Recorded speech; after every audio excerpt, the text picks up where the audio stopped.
Hello दोस्तों, good evening all of you. आप सभी लोगों का हमारे official YouTube channel Nishant GF research centre में स्वागत है। डियर स्टूडेंट्स, हम लोग यहाँ पे जो है मैथमेटिक्स जो भी फार्मूले हैं स्ट्रेट लाइन से रिलेटेड, उन सभी फार्मूलों को हम लोग कवर कर रहे हैं। तो आज मैं आपको पढ़ाने वाला हूँ कि अगर कोई दो लाइन दिया हो किसी कोऑर्डिनेट एक्सिस में, तो उसके बीच का जो एंगल होता है वो कैसे फाइंड किया जाता है। चलिए देखिए, ये मैं आपको एक कोऑर्डिनेट एक्सिस बना रहा हूँ। यह एक्स ओ एक्स डैश और ये वाई ओ वाई डैश है। मान लिया गया है कि एक लाइन इस प्रकार से पास हुई है, ये लाइन 1 है और इसका स्लोप कितना है, m1 है। और एक दूसरी लाइन इस प्रकार से, यह l2 है और इसका स्लोप क्या है, इसका स्लोप जो है m2 है। ये मान लिया गया है। अब ये जो एंगल होता है, ये एंगल को मैंने क्या मान लिया, ये θ1 मान लिया। और ये एंगल x एक्सिस के साथ, ये देखिए एरो का आप सिंबल देखिएगा, ये जो x एक्सिस के धनात्मक दिशा में ये जो कोण है ये θ1 है और x एक्सिस के धनात्मक दिशा में ये जो थीटा कोण है, ये क्या कहते हैं, इसे θ2 मैंने मान लिया है, ये जो कोण है, ठीक है। और ये जो दोनों रेखा एक दूसरे को कट कर रही है, तो इस बिंदु पर जो बना एंगल है इसे मैंने क्या मान लिया, थीटा मान लिया, ठीक। तो हमें यही थीटा प्राप्त करना है कि यदि कोई दो रेखा है वह एक दूसरे को काट रही है, तो उनके बीच जो है एंगल हम लोग कैसे फाइंड करते हैं, ठीक है।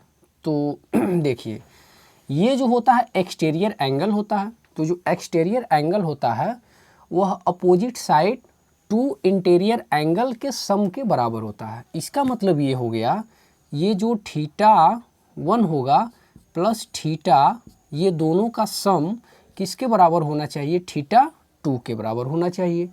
तो अगर मैं थीटा का मान निकालूं तो क्या हो जाएगा, θ2 माइनस θ1।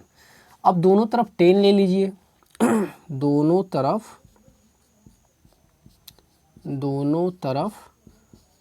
tan लेने पर, तो जैसे दोनों तरफ tan लिया जाएगा तो इधर क्या बनेगा, tan थीटा बराबर tan θ2 माइनस θ1। तो आप लोग पिछली कक्षाओं में पढ़े होंगे कि tan a माइनस b का जो फार्मूला होता है, तो now we can write tan theta equal to tan a मतलब tan θ2 माइनस tan b मतलब θ1 और अपान में होता है 1 plus tan a tan b, ठीक है। अब एक्चुअल में जो यहाँ पे m1 होता है वह स्लोप है पहले लाइन का और उसे हम लोग tan θ1 लिखते हैं, और m2 जो होता है वो स्लोप होता है दूसरे लाइन का और उसे किससे लिखते हैं, tan θ2 से। तो इसका मतलब ये हो गया कि जो tan थीटा है, tan θ2 को हम लोग क्या लिखते हैं, m2 माइनस m1 और 1 प्लस क्या हो गया, m1 गुणे m2 हो गया, ठीक है। तो इसे मॉड्यूलस साइन में आपको रिप्रेजेंट करना है। मॉड्यूलस साइन में इसलिए क्योंकि यहाँ थीटा का माइनस नेगेटिव भी हो सकता है और थीटा का मान पॉजिटिव भी हो सकता है। तो tan थीटा इक्वल टू कितना हो गया, m2 minus m1 upon 1 plus m1 m2। ये जो होता है angle between if any two given line. अगर कोई दो रेखा एक दूसरे के साथ थीटा कोण पे काट रहा है तो उन दोनों के बीच का जो एंगल होगा tan थीटा, वो ये रिजल्ट होता है। अब इसमें कुछ स्पेशल केस होते हैं, वो स्पेशल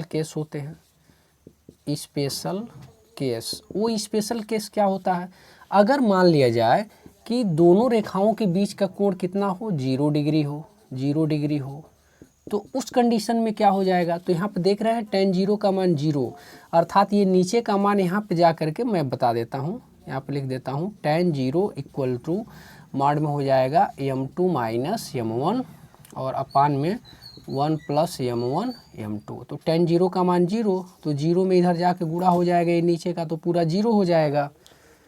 तो ये नीचे का इसमें जाके tan 0 का 0, तो ये नीचे का जाके गुणा होगा तो 0 होगा। तो m2 माइनस क्या मिला, m1, और m1 को उधर कर देंगे तो m1 बराबर क्या मिल गया, रिजल्ट m2 मिल गया। इसका मतलब ये हो गया कि यदि कोई दो रेखा एक दूसरे के साथ थीटा अर्थात 0 डिग्री के कोण पे हो तो जो दोनों का स्लोप होता है वो आपस में क्या होता है, इक्वल होता है। क्लियर है। अब यहाँ पे आपको दूसरा रिजल्ट भी मैं आपको शो कर देता हूँ, यहीं पे लिख देते हैं केस 2। चलिए इधर मैं आपको दिखा देता हूँ, ये केस 2, ये जो है केस 1 है और ये केस 2। अगर मान लिया जाए दोनों रेखा एक दूसरे के साथ 90 डिग्री के कोण पे है तो वहाँ पे क्या होगा condition, if theta equal to 90 degree. ठीक है, दोनों के साथ बना गया कोण कितना हो, 90 डिग्री हो। तो यहाँ पे क्या हो जाएगा, आप क्या लिखेंगे, tan 90 degree equal to m2 minus m1 upon 1 plus m1 m2। Clear है। और हाँ, इसे जब आप पलट देंगे तो 1 अपान 1 बट्टे tan 90 डिग्री और ये हो जाएगा 1 प्लस m1 m2 और बट्टे में m2 माइनस m1। ऐसा मैंने इसलिए किया क्योंकि tan 90 का वैल्यू इनफाइनाइट होता है।